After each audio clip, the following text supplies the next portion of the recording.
Messieurs et dames, bonjour et bienvenue à suivre cette actualité, en tout cas la rubrique l'actualité du jour sur Kivu Morning Post.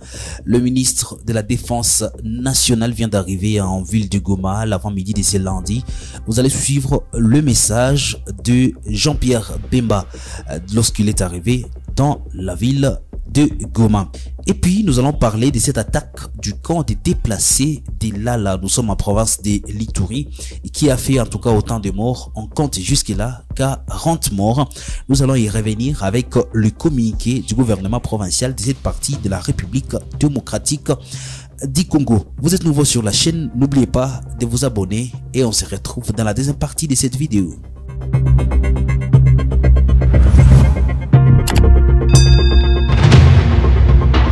Commençons l'actualité du jour par cette arrivée du ministre national de l'économie Jean-Pierre Bemba, accompagné par le chef et les commandants des forces armées de la République démocratique du Congo, le général Christian Chiwewe. Ils sont donc arrivés à Goma. Selon les sources militaires, les deux autorités congolaises viennent d'arriver également pour palper la réalité de la question de la paix dans la province du Nord Kivu et surtout dans la partie est de la République démocratique du Congo, confronté à plusieurs guerres.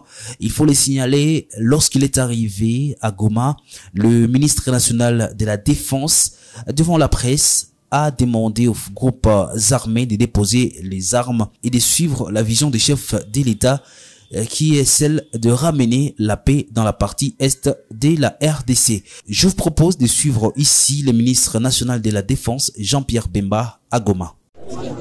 La chose qui m'anime le plus, c'est de lancer un message d'unité de notre population derrière la vision du chef de l'État, le commandant suprême des forces armées, qui est motivé par la paix, la sécurité dans tout le pays.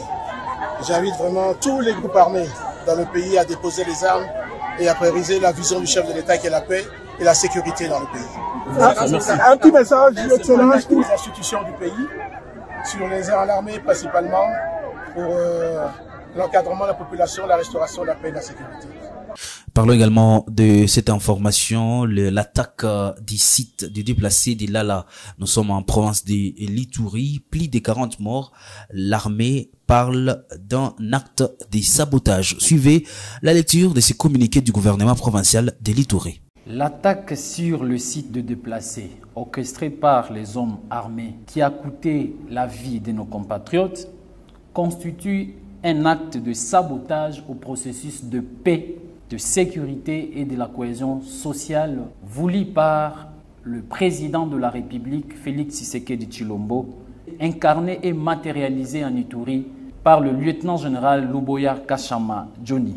Cette attaque est l'œuvre bien réfléchie et consentie par le membre de groupes armés, ceux qui sont contre le processus de paix en Ituri et contre au protocole d'accord de paix signé à Aru par le leader des groupes armés œuvrant en Ituri, notamment MAPI, Codeco, FPIC et FRPI. En effet, les enquêtes sont en cours pour dénicher tous les auteurs de ces actes criminels, à tous les manipulateurs et membres de groupes armés, ceux qui sont contre le processus de paix en Ituri. Aucun crime de ce genre sur nos populations ne restera impuni, car la justice congolaise et la justice internationale documentent jour et nuit pour que ces auteurs puissent répondre à leurs actes. En ce qui concerne la situation actuelle dans le site de déplacés, les forces armées de la République démocratique du Congo ont pris des dispositions utiles pour venir à bout à tout le réfractaire de la paix. Et la situation vous sera communiquée dans quelques heures. Je dis et je vous remercie. Messieurs, dames, fin de l'actualité du jour. Merci à vous de l'avoir suivi et merci d'être fidèles sur la chaîne Kivu Morning Post.